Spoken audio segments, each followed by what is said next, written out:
फाटही के रही।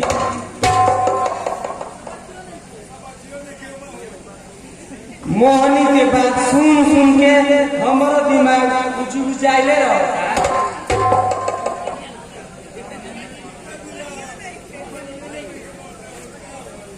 सुधा हमार कहल मानो तो तू अब अपना मन के काबू में रखो। कहे से कि अलगा हो कोनो बढ़िया बात ना होला। अरे जे भी लोग सुनी वो कहे लगी कि बाप के मरते ई राम भी बदल गईल। एकरा अलावे अभी लड़कन के पढ़ावे लिखावे के बाद ई तरह बात ठीके कहती। बात ई बताई मूस के भी चारों तरफ से बंद करके ओकरा में पानी डालल जाई तो मूस जिंदा रही या मर जाई रहुए बताई।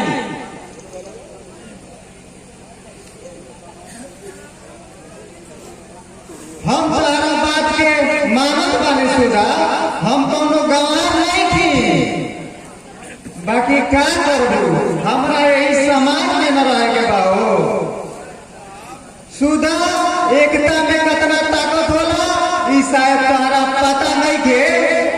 सुधा बस तू उतना जान कि अकेले चना भार ना फोड़ सकेला। मुन्ना के बाबूजी ई तो हम जानत नहीं 10 आदमी के लाठी एक आदमी को हमेशा भारी होला।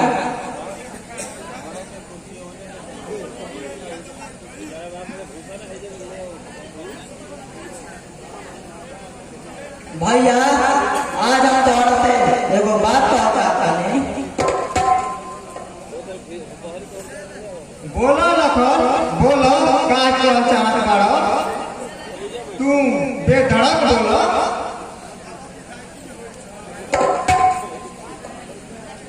का कहें भैया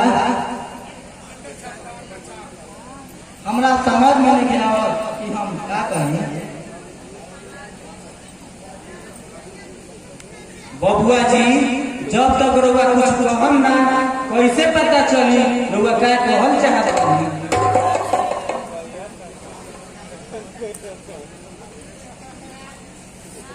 का कहें भाई ठीक तलवार के धार पर हमार गर्दन बहुए। एक तरफ हमार भैया भाजी के प्यार तो दूसरी तरफ हमार मेहरानों के माया जाल। यही से हम कुछ नहीं कहत।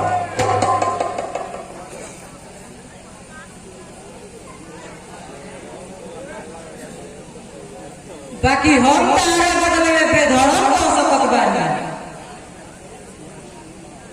जेठानी हम तारा से बहुत बार कहनी कि हम कोनो लौड़ी बन के ना रह। फिर भी तू हमरा के मुर्गी के बच्चा नहीं दबोच के रखले बाड़ी।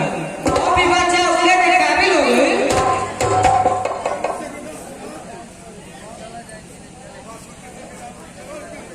सुन लेनी ना अपन प्यारी भवा जी के बात। अब तो हम ये कहम लास्ट बार पूछ ली लखन बबुआ क्या कहल चाहत बाड़े।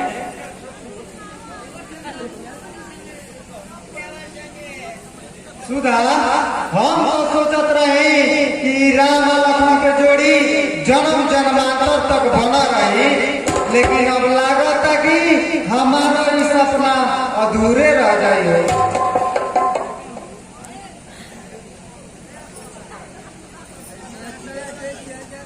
मुन्ना के बाबूजी इस सतयुग ना हुए ई कलयुग हो। कलयुग में कोई के नहीं थे।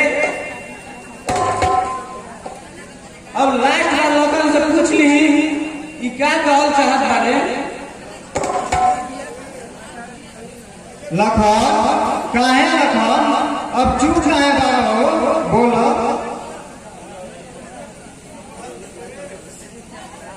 भैया अब हम कि अपन हिस्सा के बंटवारा कर जाओ। तो ठीक बा जब तो ऐसे विचार बा तो जाके भूखन काका के बुला लिया। काहे से कि बाबूजी के मरला के बाद अब उहे हम गार्जियन बड़ा। ठीक हो भैया, हम भूखा भूखा के बड़ा के ले आता नहीं।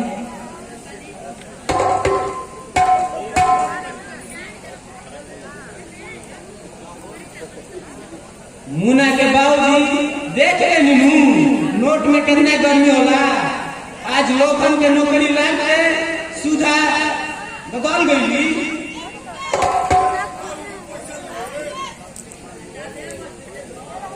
हाँ सुधा, अब हमरो ये बात के प्रमाण मिल गई हो।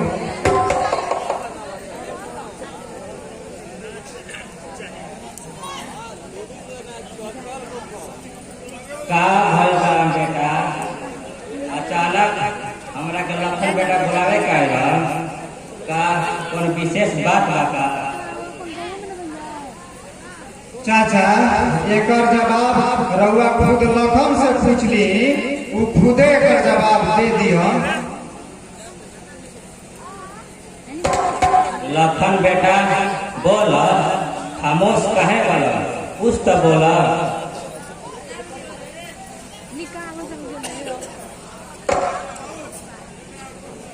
चाचा जी, रउआ इनका से का पूछता है? अरे हमरा से पूछी, सारा बात का जवाब हम दे बानी। ये उम्र वाला हमरा क्या बोल रहे हैं? इनका के इनकर भैया भाभी के प्यार बोले दी तो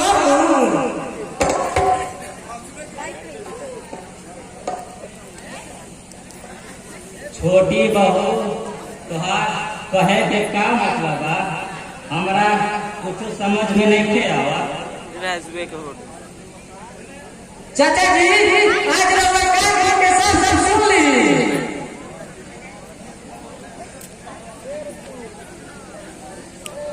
हमने के हिस्सा के बंटवारा कर दी, यही खातिर रउआ के बुलावा गइल बा।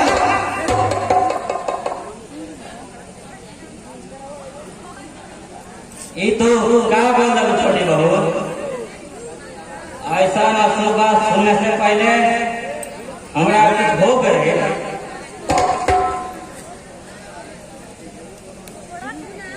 ऐसा करे से पहले हमारा दुखन भैया का आत्मा के शांति उनका मरने के बाद भी न मिली।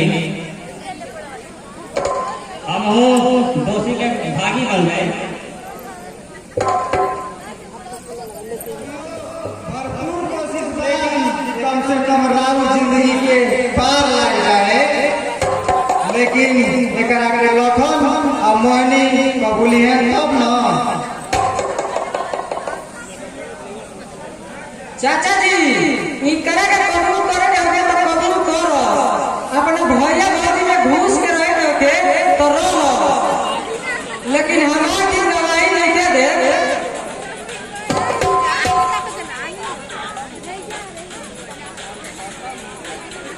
चाचा जी, जब दूध फट जाला तो उसे खाने में बड़ा दिक्कत होला।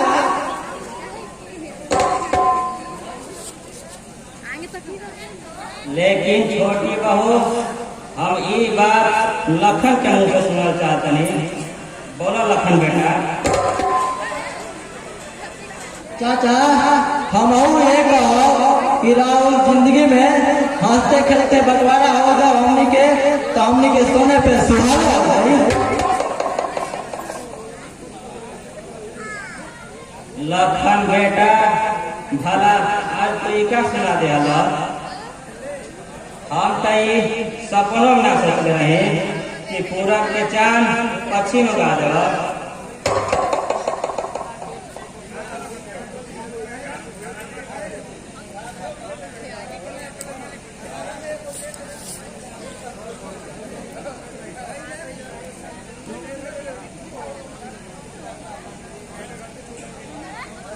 एकरा में आंसू का बहावे के बात बा चाचा। जब लखन के ये मंजूर बा कि बंटवारा हमनी के हो जाओ, तो तू हमनी के हिस्सा के बंटवारा कर दो।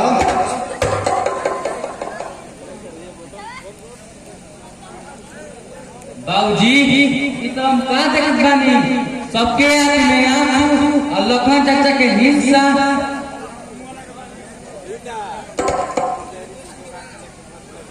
ये सब तरह बात वाला बाबूजी, कहीं काम दिमाग करने के ना घूम गई।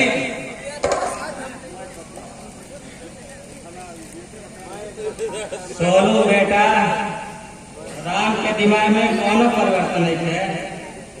ये तो बिल्कुल सीधा पवित्र बना दिमाग में से ये लखन चाचा का बोलत रहा हिस्सा ना पवन। हाँ चाचा, दादाजी काटे बहुत बड़ा। हाँ सोनू बेटा,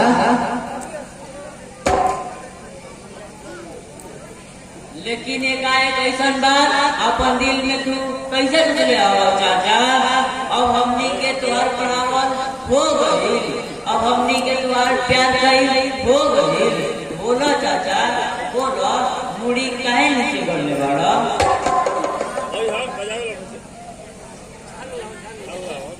हमने के पढ़ा लिखा के अब सपना पूरा कर दे चाचा। बोला ना चाचा, काहे नहीं को बोलो। चाचा हमनी के बचपन में तू कितना प्यार करता, जब मांगत रही जा पैसा देते हो, कबो गोदी में लेके कबो कानी पर लेके पूरा गांव में घुमावत रहो।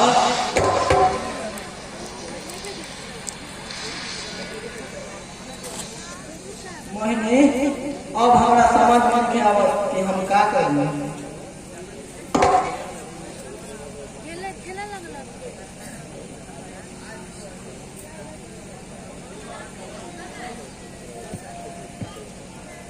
लेकिन हमारा तो सब समझ में आवत बा। कान खोल के तू आखिरी बार सुन लो।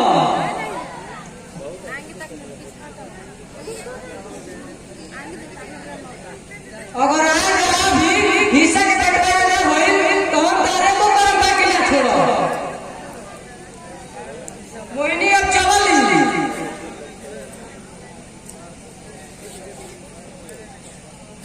चाचा सुन ले ये अब मोहनी के बात।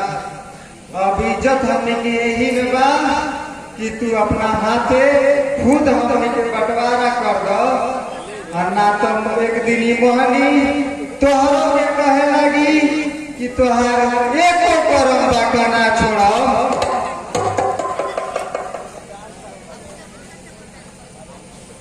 हाँ राम बेटा, चला बंटवारा करे दही।